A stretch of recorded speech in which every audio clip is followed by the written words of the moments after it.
दरम्यान नागरिकांना सरकारच्या अधिभार वाढवण्याच्या निर्णयाबद्दल काय वाटतंय जाणून घेऊयात अकोल्यातल्या नागरिकांच्या प्रतिक्रिया। आपण आहोत अकोल्याच्या वाशिम बायपास भागातल्या पेट्रोल पंपावर। नेमकं ग्राहकांना काय वाटतंय सरकारच्या निर्णयाबद्दल आपण विचारूया थेट ग्राहकांना।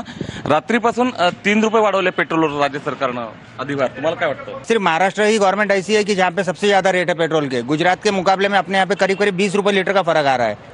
तो इसका रीजन क्या है गवर्नमेंट का ये, और महाराष्ट्र गवर्नमेंट ने तो इस चीज़ के लिए अपना पूरा ध्यान रखना ही चाहिए कि भाई कस्टमर तो हमारे महाराष्ट्र की भी वही चीज़ यूज़ कर रहे हैं ना, फिर उसका रेट का इतना फर्क क्यों आता। काल जो होता अकोल्यातला रेट तो 73 रुपये 37 पैसे होता आणि आज 76 रुपये 39 पैसे झाला।